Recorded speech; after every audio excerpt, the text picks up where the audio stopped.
My Renault Safrane, a car I bought for 50 euros with front-end damage, if you missed earlier episodes. And I don't know why I decided to buy it and fix it up.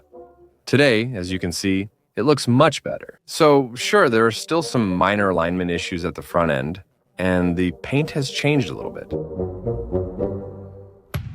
There are still a few small tasks left, but more importantly, I'll be doing something different in this video. I've done this several times on my channel, and it always triggers waves of comments from Facebook mechanics. Criticism probably from people sitting on their couch eating Monster Munch with greasy fingers, and who have probably never touched a screwdriver in their life. I'm going to convert this car to ethanol for less than 15 euros. If you've watched the previous episodes, as I said, you know I already tried cleaning up the dashboard area where the airbag was and used double-sided tape there. Normally, it should come off quite easily. There you go. So, there's no airbag behind it now. Thanks to my friends from the Insta page, La Grande Bidouille, who kindly sent me a glove box since I didn't have one originally. Now let's see if it fits. There we go. So unfortunately, it's not exactly the same color. They had an interior, though, that was very stylish, kind of a burgundy color. Let's be honest, it'll work just fine like this. I'm not going to be picky. But how does this open? Oh, okay. Oh, baby. Oh, yeah. They gave me the mounting brackets and some stickers. I hadn't seen or opened it since. Seriously, the Safrane community is super cool. It's going to work.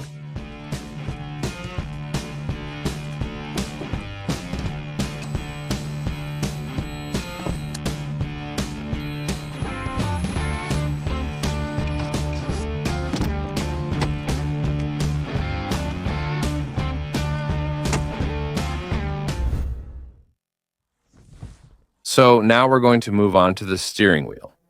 We're going to stop having that big gap right in front of us. To replace it, I'm going to use this one that I bought on Roboco.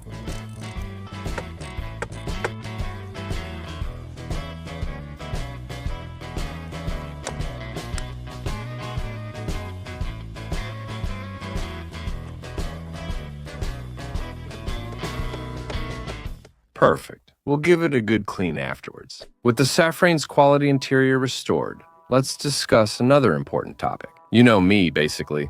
My love goes to Japanese cars and American cars. And you know, in the past, I've had 2 generations of Corvette. Corvette C6, Corvette C5, and quite a few of you. As Corvette C5s become more affordable, many of you are asking if importing one from the United States is worth it. So yes, but no. And to know if the car you're going to import is good or not. One thing is certain. When it comes to the reliability of my Safrane, I definitely didn't get scammed there. Back to the Safrane.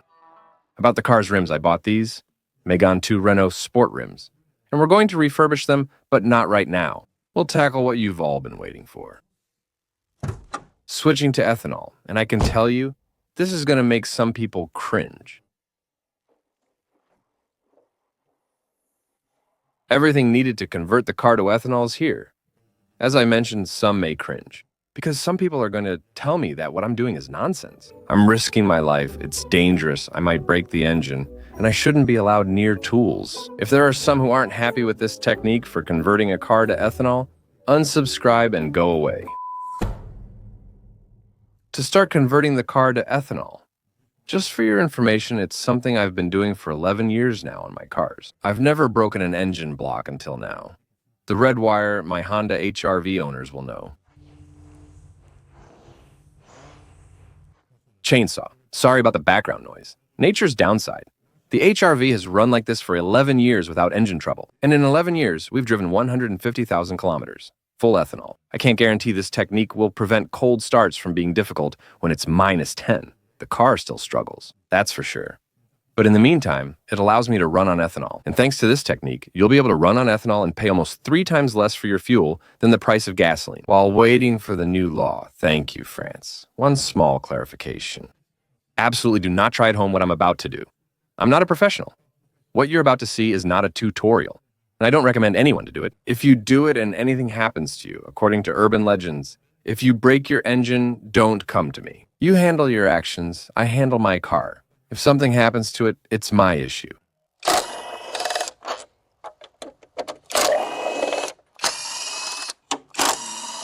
I'm eager to read the haters' comments. Talking about ethanol is becoming a real passion. Obviously, my technique doesn't work like that. And we'll also need to find the original fuel pressure for the Laguna and the Safrane. Sorry, man, I really struggle with this sometimes. I'll get back to you once I have the info. I looked it up, I found 3 bars. Now, the goal is to add my little part, and my little part is this. I'm trying to show it to you as best I can. This is a fuel pressure regulator. Actually, what we're going to do is simply increase the fuel pressure so that more fuel gets to the injection rail. And as a result, the car will get more ethanol. Since ethanol is a little less explosive, it's poorer than regular 95 and 98 unleaded. I'm just explaining this in my own words. I'm not a mechanic and I'm not a fuel engineer. So we're going to increase the fuel pressure a little bit. And of course, we're also going to disable the current fuel pressure regulator, if there is one, or at least bypass it. What I'm going to do first is make a little space for myself to try to pull out the fuel rail a bit so I can disconnect the original regulator that's underneath there. The vacuum line, though, is a bit hard to reach.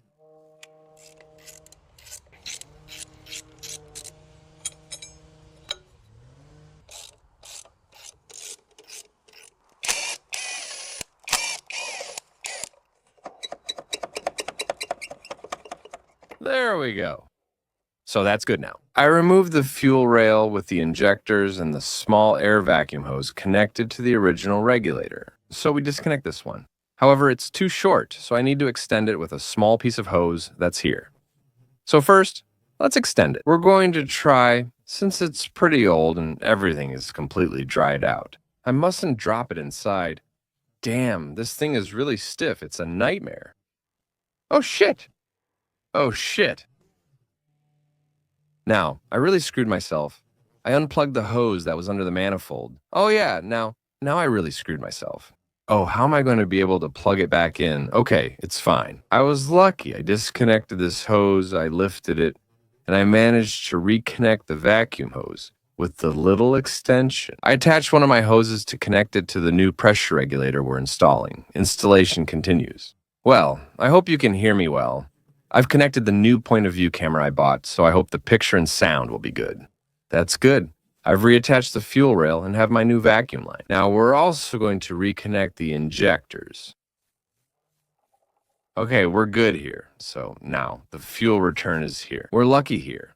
We're going to take the screwdriver and disconnect it. There we go. There. My old friend, this one's been here forever, you know. There you go. Perfect. What we're going to do is we're also going to replace the hose here.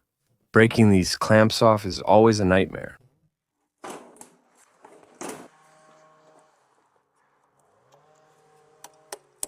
Oh, nice job. Got it on the first try.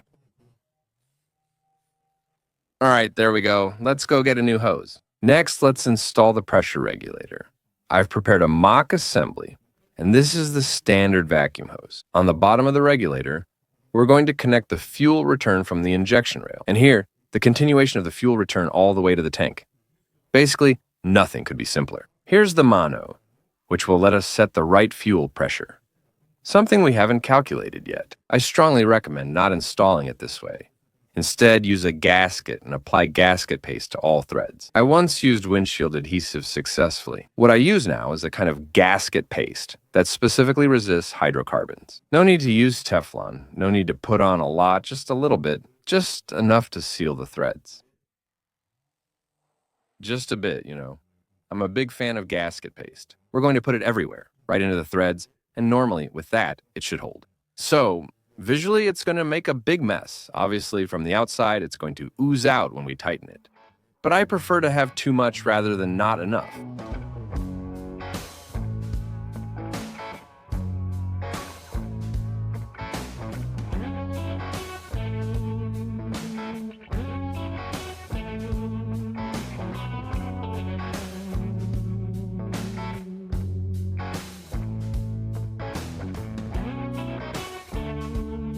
All right, it's ready to be installed. We can put it on the car now. We'll go ahead and put the hose back here. So the thing is, I don't think we'll be able to put the engine cover back on at all.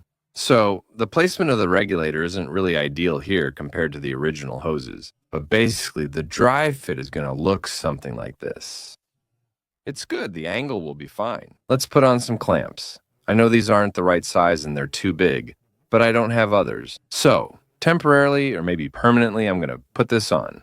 Last step, the vacuum. Here, you don't need to use a clamp or anything similar. We can put the screw back in since my first attempt to fix it there failed, so I moved it. The problem is no matter what I do, I won't be able to do it.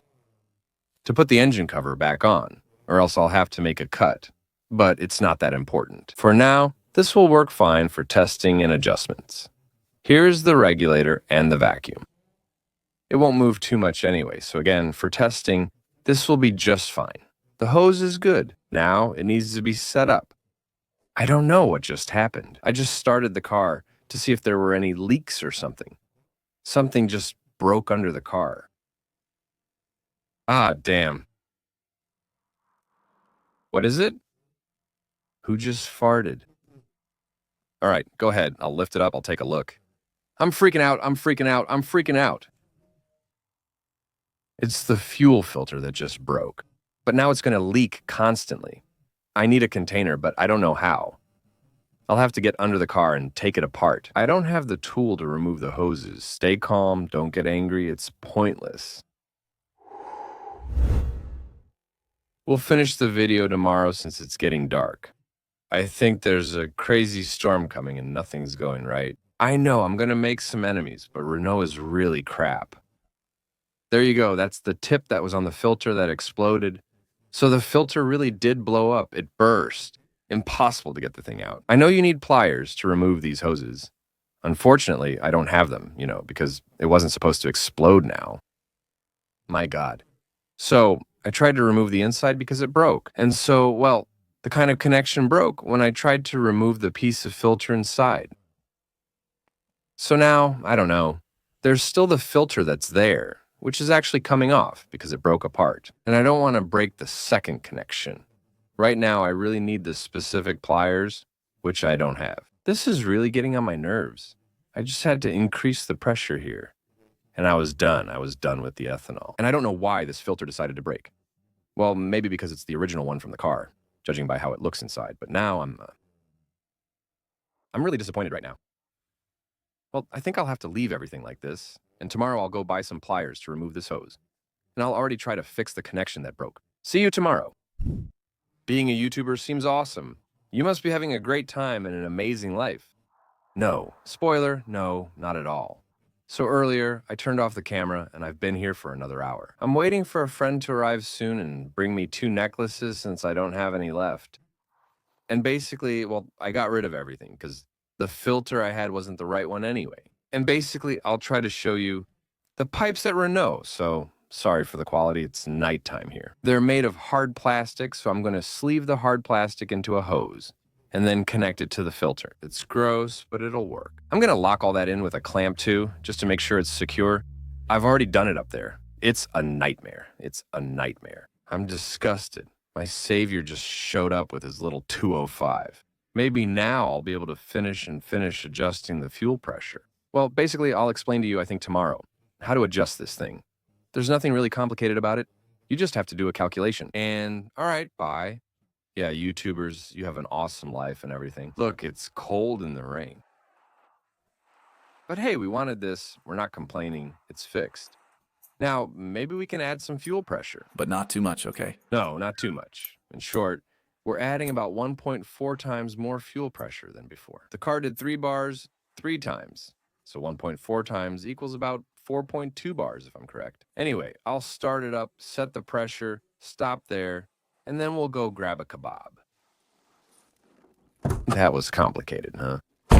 Last night, it really ended in disaster. I finished setting up the ethanol in the rain, lying down in this sort of half muddy, half ethanol ground. It really got on my nerves. All right, let me explain a bit. So, where are we? So, as you can see, the regulator's installed. We set the pressure to 4.2 bars, since the car originally runs at 3 bars. And what I usually do is increase the pressure by 1.4 times. So 3 bars times 1.4 gives us 4.2 bars. You can also adjust it easily with the nut and lock nut right here. This is the vacuum hose. I disconnected it because I feel it's the same thing. There are 2 schools of thought. I couldn't tell you.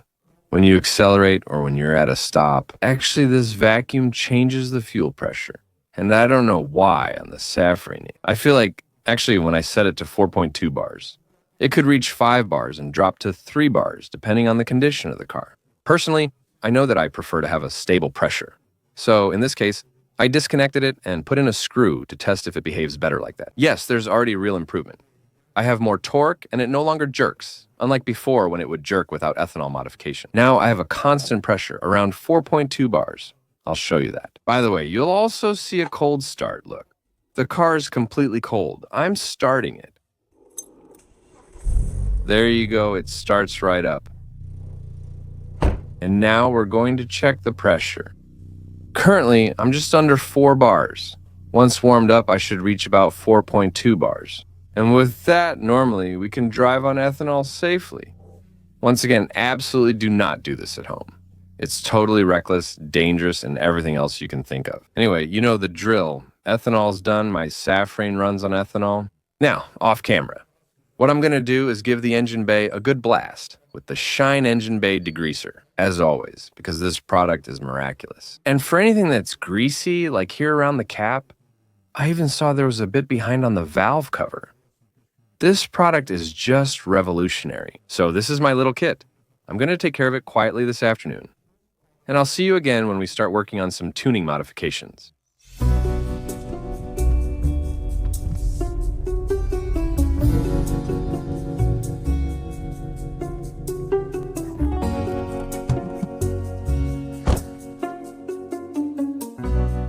We're back about 10 days later, and I realized something. It's acting up. So probably due to the ethanol. I know that when you convert Safranes to ethanol, there's usually something that goes wrong pretty quickly. And it's located in the trunk underneath there. It's the fuel pump. Actually, basically, the problem I'm having is that I've used it for a few days since switching to ethanol. Surprisingly, the starts are perfect. Really, it starts up instantly. Regardless of whether it's hot, cold, under load, or not, the same problem always occurs. At 2,000, 3,000 revolutions per minute, regardless of acceleration. Actually, that has minor misfires. When you accelerate, it makes those misfire sounds. I think it's the fuel pump that's about to give out on me. Safrane fuel pumps, I know, don't handle ethanol well. So now I have a new fuel pump that we're going to install, but of course it's not an original one. We're going to install a fuel pump, high flow from a Mazda MX-5. Why a fuel pump from an MX-5? Well, actually, quite simply, I bought a pump that seemed to be universal, and the one for the MX-5 was the cheapest. I paid around 70 euros. I also didn't want a 300 liters per hour pump. It would be pointless since it's not a high-performance car. And the MX-5s have high flow rates. The first ones are 215 liters per hour. Originally, I think, they were the Safranes. Correct me if that's not right. I'm not an expert down to the exact liter, but I think it's about 95 liters per hour. So here, we're almost at twice as much. That should work for now. We'll start there. Either way, I know the fuel pump will fail eventually. So, to avoid getting stuck on the side of the road, I'm going to do it now. If the misfires are still there, I'll keep investigating and I'll keep changing parts. But I still want to bet, at first, on the fuel pump. And normally, as far as access goes, it's pretty okay. Because when I did the hoses, the cylinder with the pump was over there. I'm gonna lift that and I'll vacuum the trunk a bit too. Basically, it's right here. No. Meanwhile, wasp nests formed. Great, there you go. The goal is to disconnect these hoses to remove the cylinder. Also, there are some small wasp nests on the left. Remove the cylinder to fit the MX-5 fuel pump directly. We'll handle it calmly in the garage. I'll take it apart and update you there. Oh man. I just got a splash of ethanol right in my face. It's crazy, huh? I was really excited to work on the Safrane. Today, I already have to stop. Once again, these damn hoses with those stupid adapters. It's really a nightmare, huh? So, I just pushed it with a screwdriver. Now, I know some people will tell me, yeah, you really shouldn't have done that, but anyway, it's done now. The end here broke off, and the other part stayed inside the hose. I'm disgusted. So now, I don't know. Honestly, I don't know. I'll think about it. I need to remove this one, but I might still break it. I think I'm gonna end up buying a whole new cylinder and probably have to change this hose. I don't know if I'll be able to get rid of the little piece that's left inside. It's already dried out my hand. These hoses are a real pain. I hate Renault for this, I really do. All right, I'll start by trying to go to a store to get some fuel hose. I don't know how I'm going to do it. I'll try to rig something up again. Because now the car's stuck. It can't move anymore. It's a nightmare. I really need to find those specific clamps for removing the fuel hoses. Because now, you see, this is probably the last operation I'm going to do on the car's fuel system. I finally decided to buy them, but won't get them until the day after tomorrow. I really need to stop delaying purchases of essential tools. No surprise, I couldn't find any store with the parts, especially the clamps, in stock. So now what I'm going to do is take apart both cylinders anyway because I see that there are 2 cylinders. I actually have no idea what they correspond to, and I'd really like to know that. Because, if I go back up like at the beginning, well, I'm going to try with the pliers I bought to extract the little piece that's broken here. Maybe I should be able to do that, and maybe have to change the cylinder that's there. Except actually, in reality, I don't even know if the pump is located here or here. So I'm going to remove this one first to understand what it's for. Anyway, you get what I mean. It's really a mess. Renault, but one thing, it's crazy. When it runs, it's perfect. They're really interesting cars. And as soon as it stops running, it's a real...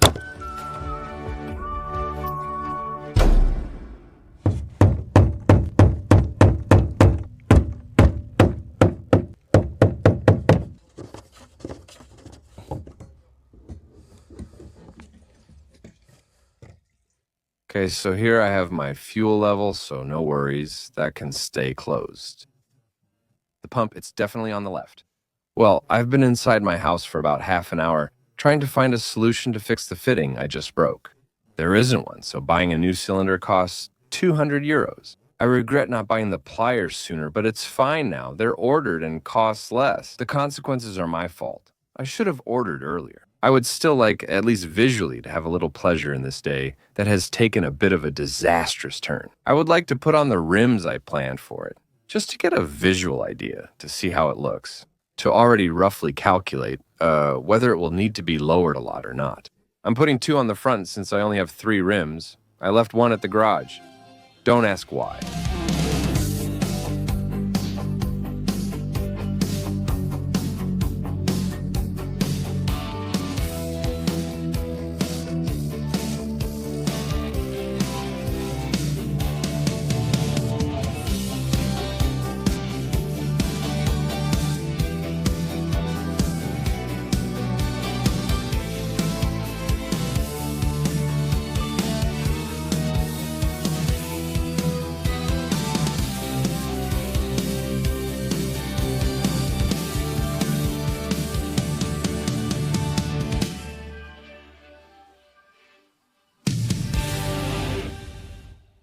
I'm super happy with the look and the result it gives on the Safrane Legend from the Megane to Renault Sport. It's exactly what I expected, so yes, obviously it's way too high now. At this level, you can really tell.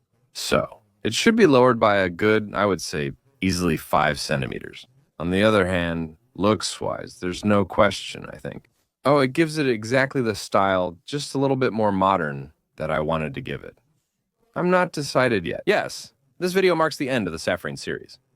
There won't be more episodes unless I swap in a 5-cylinder and add a turbo. But honestly, I doubt it. I don't know yet if I'm going to do a little tutorial segment where I repaint the rims. Because they're not really disgusting, but they're scuffed. Actually, it's a real shame. Maybe I should give them a light coat of paint, I'm not sure. But I'm already really happy with how they look. It definitely looks a lot nicer when you look at it like this than like that. There's nothing to say. What's that at the back of my garden? That's Nico's tumble generator valve. All right, now I'm going to push it to try to park it somewhere.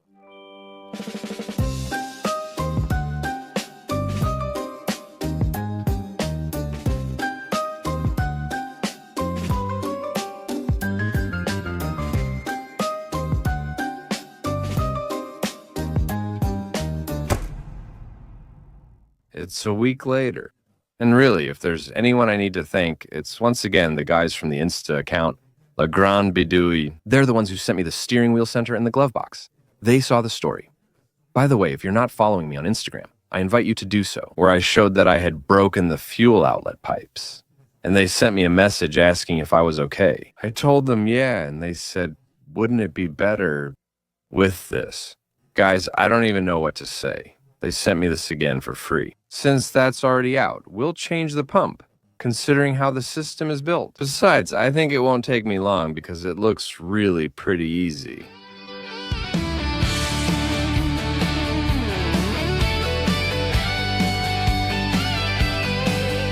Well, unfortunately, the new pump didn't fit exactly into the cylinder here. I took my little battery-powered sander with one wing, and so I came to sand the inside. Inside, you see there are kind of guides. I came to scrape one off. Ha. It's well wedged.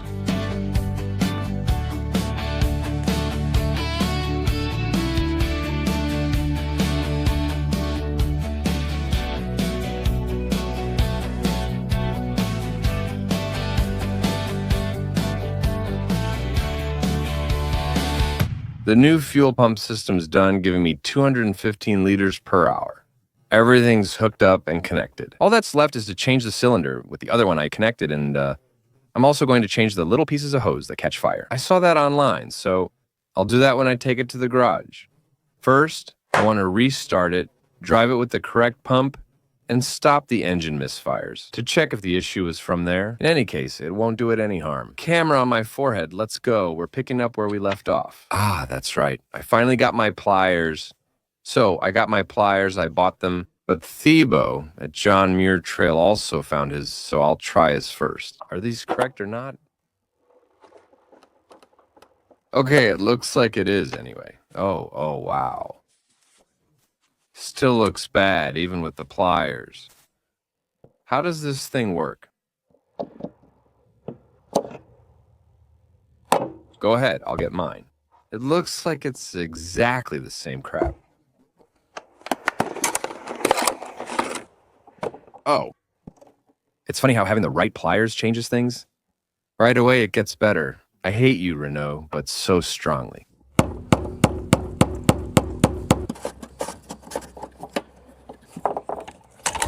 Oh. It's a different system, but it should work.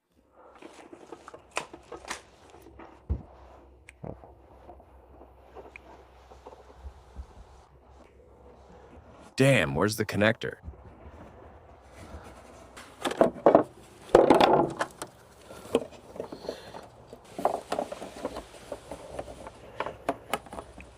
Ah, damn, I didn't put it in. Ah, damn. Oh, but between the pliers and Renault,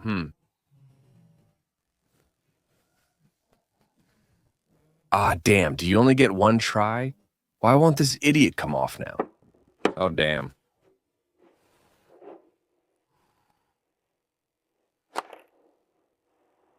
Let's stay calm. It's been the wrong one this whole time. Oh, man. Ah, I hate him.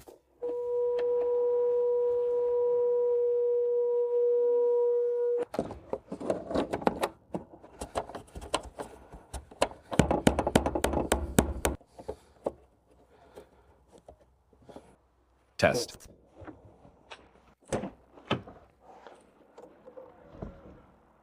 I heard the pump. Good sign. I'll prime it a second time. Is there a leak? Let's check. Oh, no leak. Incredible. Come on, let's start. There's nothing blowing up here, like, no hoses, it's fine. Everything okay? We'll be able to move the car. Oh, we can hear the pump. We'll check that the pressure is still good. 3.5 bars, not enough. 4.2 bars, okay. Normally we're good now. So the hoses that need to be changed are these ones, except they stop here. Oh yeah, it's gonna be right there. It might be more accessible. Yeah, from underneath. That's why it catches fire. They're right by the exhaust manifold. And if that blows up, my poor friend. Oh, baby. Look, there's already one that's leaking. Don't tell me I'm going to have to deal with it here. That's really going to annoy me. Don't tell me that one just broke. I'm going to lose it.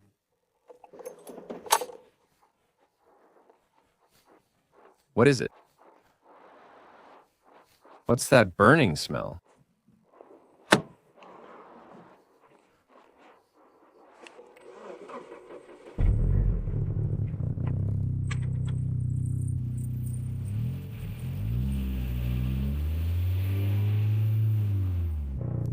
I'm not sure what to do. Should I risk going to the garage? Yeah, I really don't feel like it right now. I called Tebow. He's at the garage with a lift available. I'm not filming since it's not that interesting, and this way I can finish faster. I'm going to make a round trip to the garage, change the 2 fuel hoses, and come back home. Then we'll continue. Actually, for me, that'll probably be tomorrow. See you in a bit.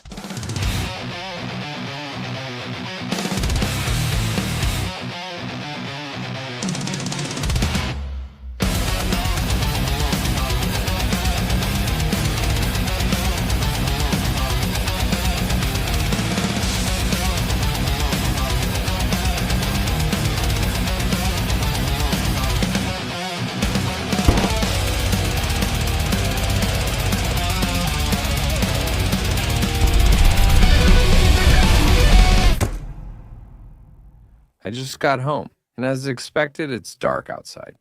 So that'll be it for me. But on the other hand, I have some good news. Both on the way there and back, the car didn't have any more engine misfires. I'm really happy, so obviously it was coming from the fuel pump.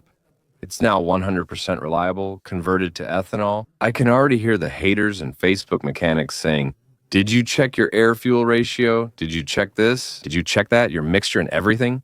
No, and I don't care. The HRV has been running like this for 11 years, and it's still here. The Safrane will still be here in 11 years. It's the next day, and as usual, it's daylight and calm. That'll make working easier. We're nearly done modifying this beautiful Safrane. We're finally going to put on the 4 Megane Renault sport rims, almost permanently, to see how they look. And from there, we'll see how much I'm going to lower it. And I prefer to tell you right away, the way I'm going to lower the Safrane is, once again, not going to please everyone.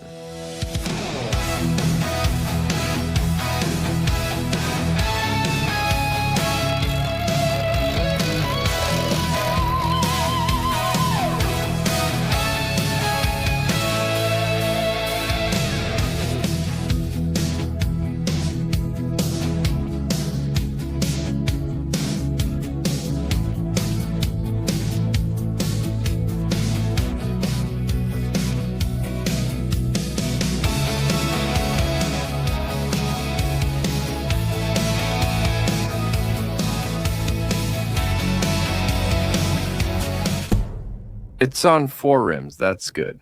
Okay. The fit is complicated, let's say. I'll stand to the side, you'll understand. When I bend down, it looks stock. You can't really say much, especially in the back. It's weird. First, I think it actually looks better now. It suits it much more than the small stock rims. It makes it look less like a junker, I'd say. And as for the side fitment, I couldn't do any better. It still fits under the fender. In the back, it's the same. It might even fit better in the back than in the front. I'll show you. Yeah, it fits a lot. Visually, it's fine and not noticeable. On camera, though, it looks tighter, but in real life, it seems okay. I used 20 millimeter spacers, which was the maximum, though I could have used larger ones, like 40 millimeters. And then we might have even had a perfect fit. The issue with the 40 millimeter ones was their price, 400 euros for both. That's without me then. We'll meet up at the garage at John Muir Trail's place for the last part of this video, where we'll finally try to get a proper fit for this car, but not everyone will like it. I prefer to be direct. I'm going to use a tool that I particularly like. The angle grinder.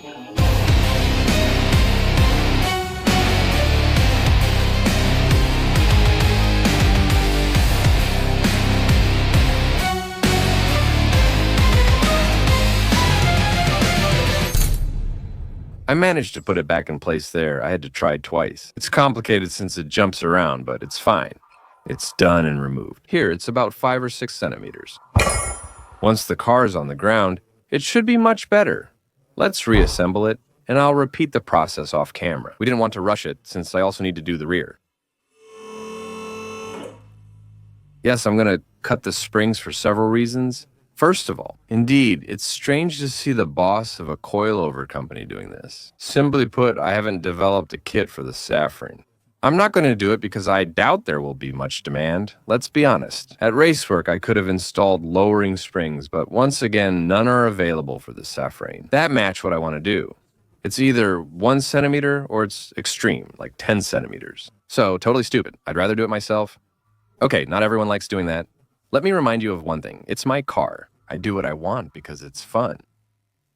Ah, yes. Oh, yes, yes, yes. That's it. I just took it out of the garage.